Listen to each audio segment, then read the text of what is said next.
तब ही ये परंपरा पड़ती है।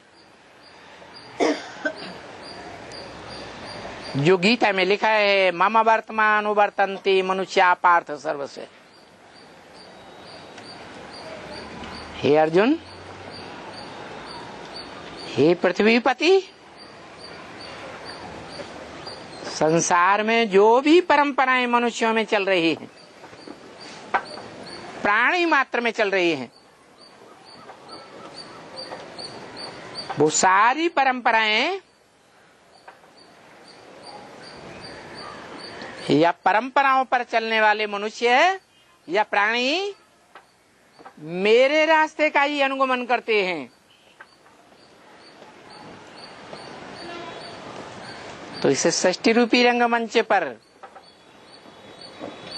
ईश्वर बाप शिव ने आकर के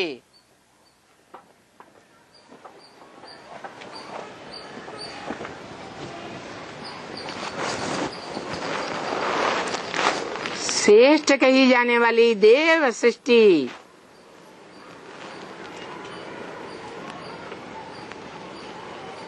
जब बनाने का संकल्प हुआ तो उसी ने पहले पहले किसका आधार लिया? आत्मा का आधार लिया या रथ का आधार लिया? है रथ का आधार लिया। जिस रथ के बारे में बोला,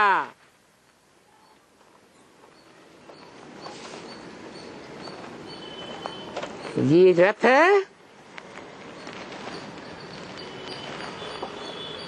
क्षेत्र है। क्षेत्र माने खेत।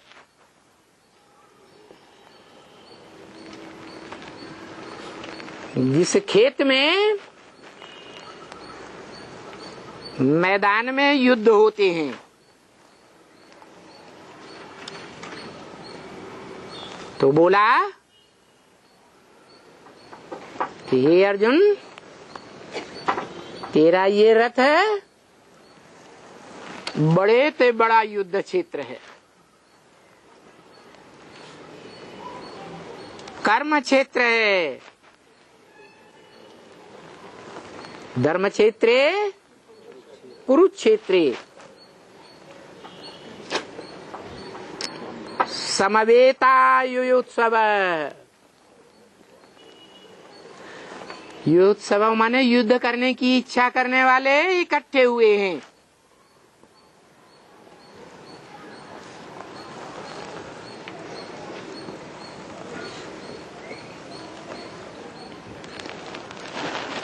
इन युद्ध की इच्छा करने वालों का आदि कब हुआ? कहां से हुआ? और अंत कब होता है? कहां होता है?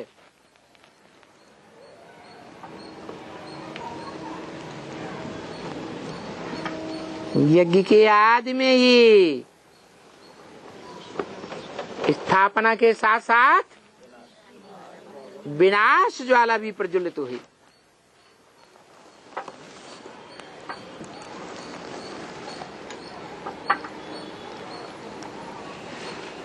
क्योंकि बोला है, ब्रह्म महावाक्य मुरली में ही बोला,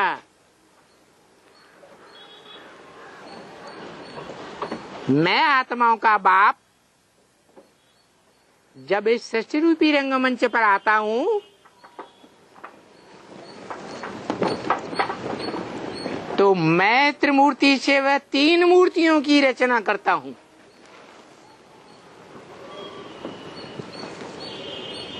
ब्रह्मा, विष्णु, शंकर।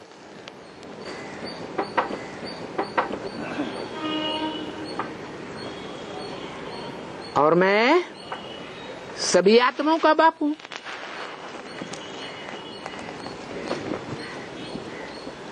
तो सभी आत्मा रूपी बच्चे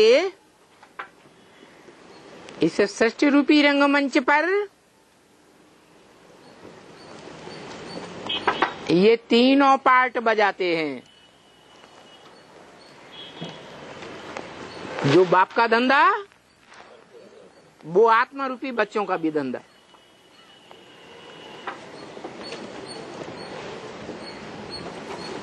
नए दिव्य गुणों की स्थापना का कार्य कौन करता? आत्मा ही ब्रह्मा के रूप में, ब्रह्म अर्थात मां के रूप में करती। फिर दिव्य गुणों की जब स्थापना का काम पूरा हो जाए तो जो अंदर दुर्गुण भरे हुए हैं उनका विनाश जब तक नहीं होता तब तक नई दुनिया बनेगी क्या? बनेगी? दिव्य गुण भी अपना काम करेंगे और जो दुर्गुण भरे हुए हैं आत्मा में वो भी अपना काम करेंगे। तो दोनों का क्या होगा? युद्ध हो जाएगा।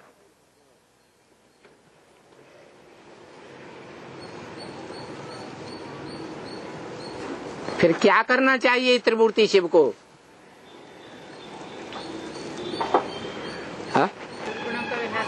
दूसरी मूर्ति शंकर द्वारा विनाश। तो हर मनुष्य आत्मा दिव्य गुणों की स्थापना के बाद अपने अंदर दुर्गुणों का विनाशकारी बनती है। तो जब दुर्गुणों का विनाश हो जाता है क्या? दिव्य गुणों का स्थापना का काम पूरा हुआ और दुर्गुणों का विनाश का कार्य पूरा हुआ। फिर क्या रह जाता है? दिव्य गुण रह जाते हैं। जो दिव्य गुण रह जाते हैं वो आत्मा के अंदर सुख की अनुभूति कराएंगे या दुख की अनुभूति कराएंगे? सुख की अनुभूति कराएंगे और 100% शुरुआत में, आरंभ में सुख की अनुभूति होगी या परसेंटेज में होगी? परसेंटेज में होगी। 100% सुख की अनुभूति। ऐसी अनुभूति जो दिन दूनी रात चौगुनी बढ़ती रहेगी।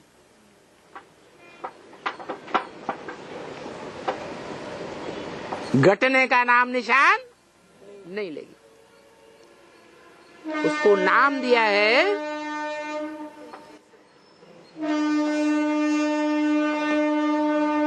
उसका नाम दिया है अतीन्द्रिय सुख। कैसा सुख? अतीन्द्रिय सुख। ये तभी पैदा होता है जब देह भान, देह की स्मृति, देह की इंद्रियों की स्मृति का नाम निशान न रहे।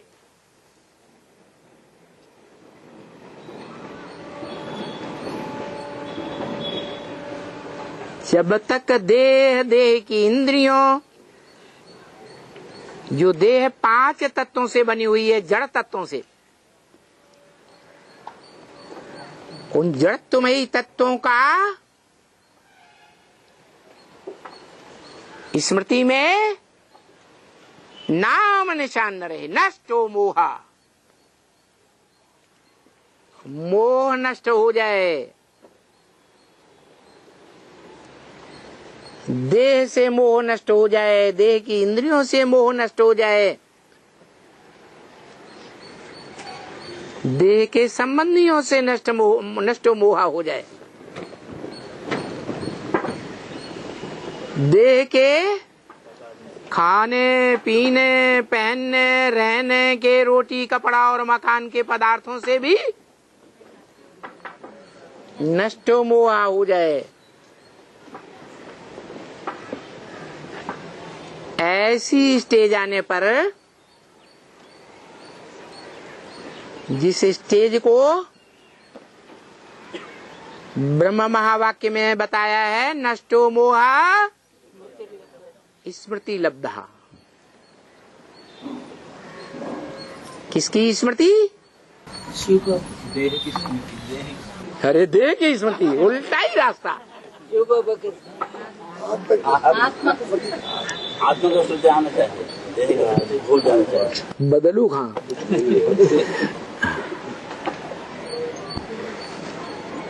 एक शिव बाबा, दूसरा न कोई। लेकिन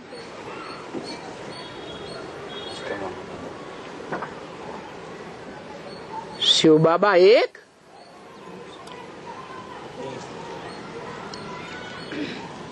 या दो? एक कैसे? शिव मेरी बिंदी का नाम है, निराकारी स्वरूप का नाम है, और बाबा साकार ऐड होगा तब बाबा नाम पड़ता है। मैं बिंदु रूपी स्टेज में हूँ तो मैं आत्माओं बिंदु निराकार का बाप हूँ। बिंदु बिंदु निराकार आत्माओं का बाप हूँ, ग्रैंडफादर बाबा नहीं। जब कोई साकार तन में प्रवेश करूंगा तो गाया जाता है भक्ति मार्ग में, त्वमेव सर्वम मम देव देव, त्वमेव माता च पिता त्वमेव, त्वमेव बंधु। देह में प्रवेश होने के बाद अनेक संबंध आते हैं ईश्वर बाप के साथ। अनेक संबंधों में ग्रैंडफादर, जिसे बाबा कहा जाता है, वो भी आता है।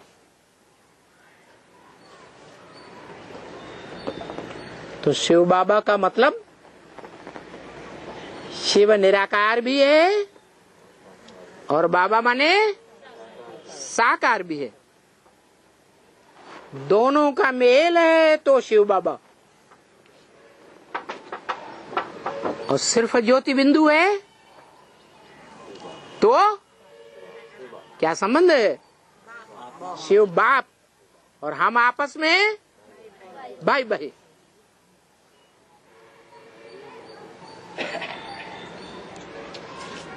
तो सवाल ये है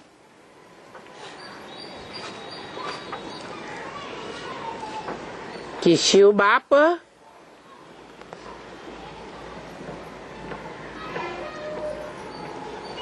पवित्रता का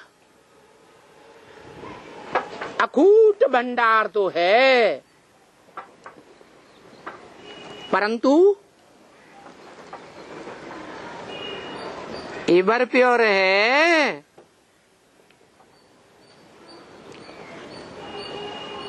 हाँ?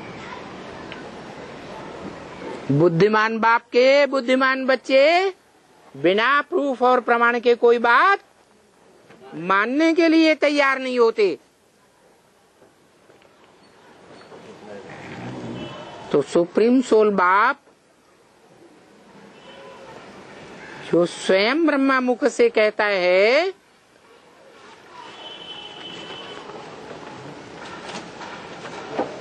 कि मैं त्रिकालदर्शी अखूट ज्ञान का भंडार तो हूं, लेकिन मास्टर त्रिकालदर्शी नहीं। मास्टर माने प्रैक्टिकल करने वाला। तो प्रैक्टिकल रूप क्या है पवित्रता का? जिसे एवर प्योर कहा जाए।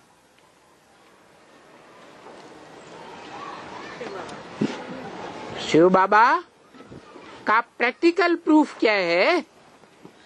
प्रूफ और प्रमाण क्या है? शिवलिंग सदैव निराकार स्थिति। सदैव निराकारी स्थिति। वो तो हर आत्मा निराकार होती है। हर मनुष्य हर प्राणी के अंदर निराकार आत्मा है। निराकार स्टेज में रहते। धर्म पिताएं इब्राहिम, बुद्ध, क्राइस्ट आदि एवर प्योर हैं या नहीं है? हैं? अरे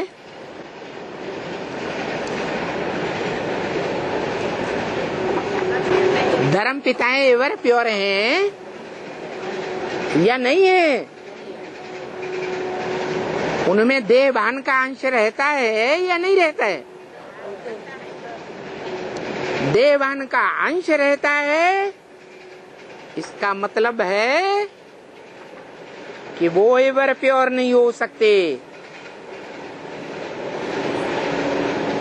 इसलिए इस सृष्टि में जो देव आत्माओं की पवित्र दुनिया बनती है, उस पवित्र दुनिया में भी नहीं आ सकते।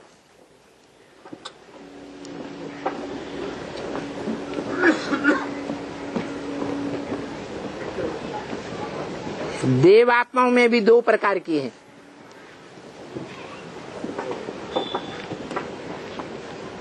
एक वो देव आत्माएं हैं जो प्रैक्टिकल में देह से पवित्रता और अब व्यभिचारी देह की स्थिति को धारण करने वाली है। देह और देह की इंद्रियों से कोई प्रकार का व्यभिचार नहीं करती। दूसरी वो देवात्माएं जो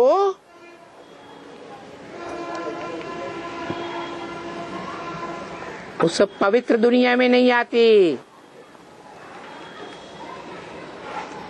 जिसमें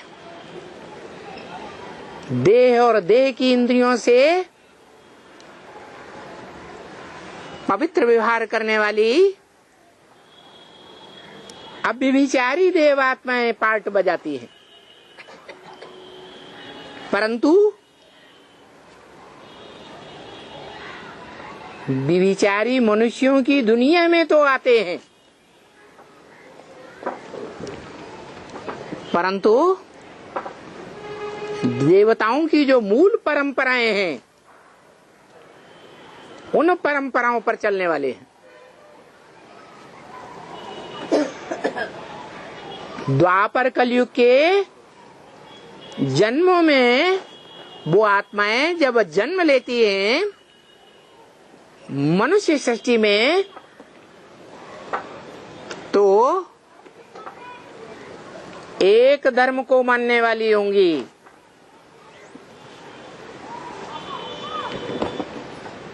एक राजा को मानने वाली होंगी।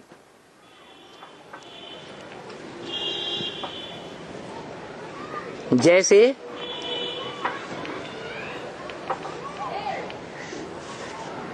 हिस्ट्री में किसी का नाम सुना?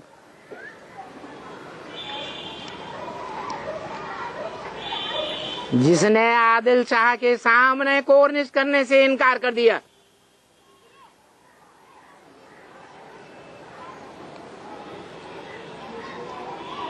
हम अपने जीवन में एक को राजा मानते हैं, अपने परिवार में, इस दुनिया में हम किसी को राजा बाजा नहीं मानते।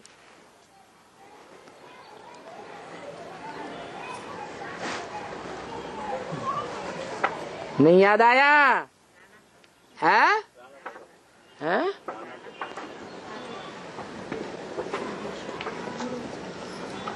आदिल शाह के सामने है?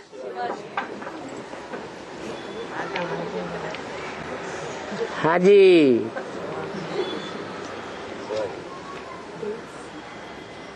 आदिल शाह के सामने कोर्निश करने से, सर झुकाने से इनकार कर दिया कि हम अपने जीवन में एक को मानने वाले हैं,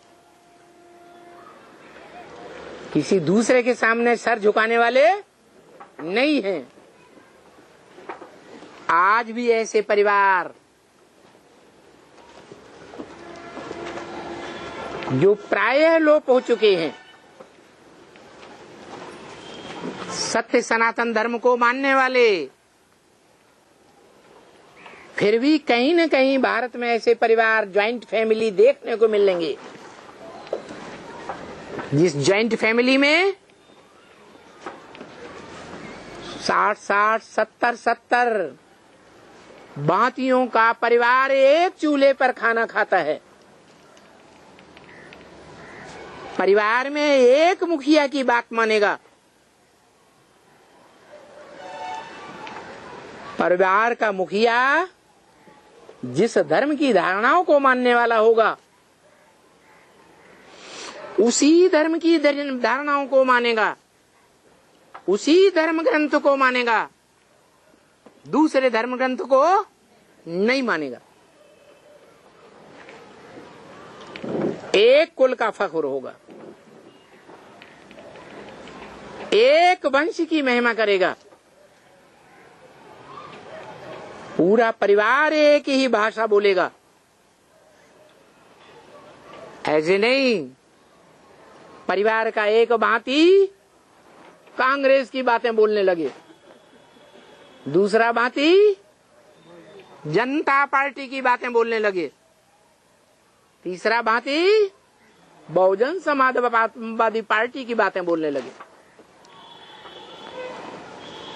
उस परिवार का मुखिया जिसको वोट देगा, पूरा परिवार उसी को वोट देगा।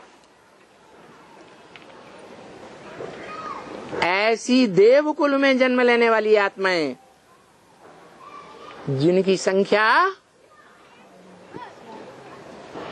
23 करोड़ के आसपास होती है,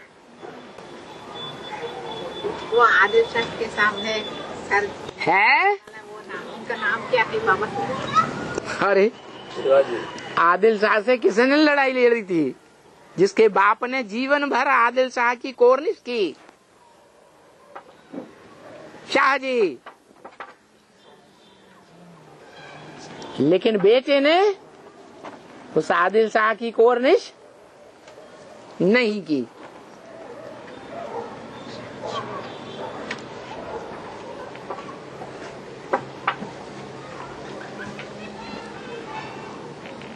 तो ऐसे ऐसे परिवार जो देवी देवता सनातन धर्म को तो मानते हैं, परंतु पक्के देवता नहीं बनते। सतयुग त्रेता रूपी युग में नहीं आते, भले इस दुनिया में आते हैं जिसे द्वैतवादी द्वापर युगी दुनिया कहा जाता है, परंतु अपने धर्म के पक्के होते हैं, धारणाओं के पक्के होते हैं। ये परंपरा भी कहां से चले?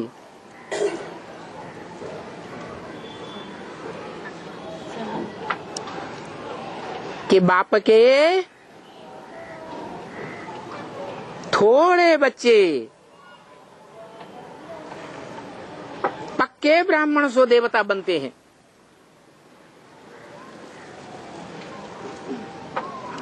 और जो ब्राह्मणत्व में पक्के नहीं बन पाते, कच्चे रह जाते हैं, पवित्रता की मंजिल में,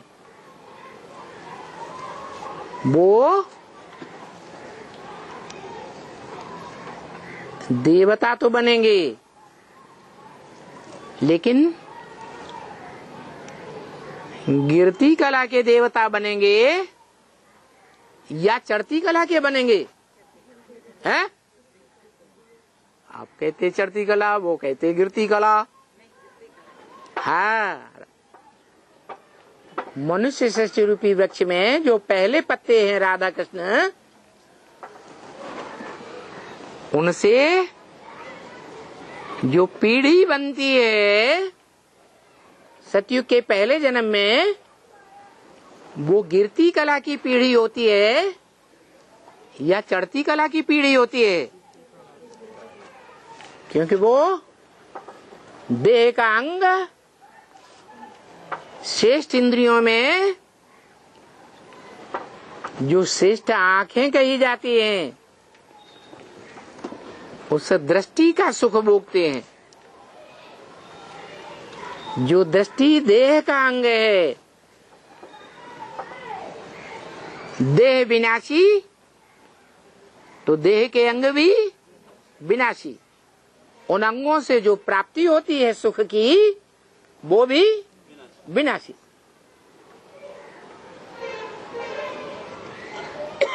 उनको कैसा देवता कहेंगे? अपने बाप के मुकाबले कच्चा कहेंगे या पक्का कहेंगे? है कच्चा कहेंगे। और बाप क्यों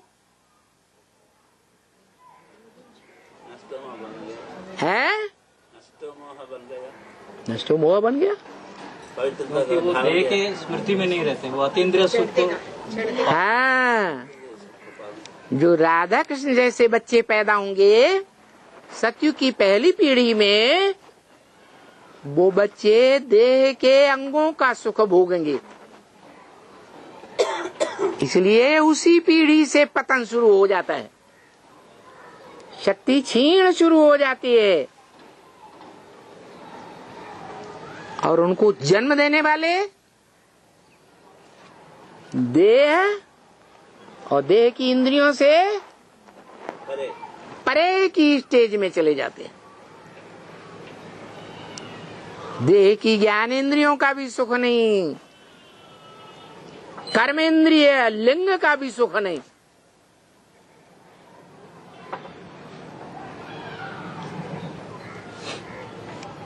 देह से और देह के अंगों से परे की स्टेज का सुख भोगते, आत्मिक सुख, जिसे अतीन्द्रिय सुख कहा जाता है।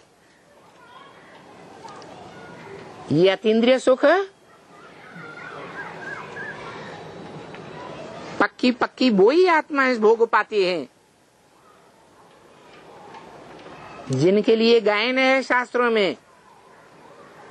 अतीन्द्रिय सुख पूछना हो तो गोप गोपियों से पूछो। किनसे पूछो? गोप गोपी। क्यों? ये शब्द कहाँ से आया है? आपसे गुप्त संबंध जोड़ता है। हाँ, जिन्होंने सुप्रीम सोल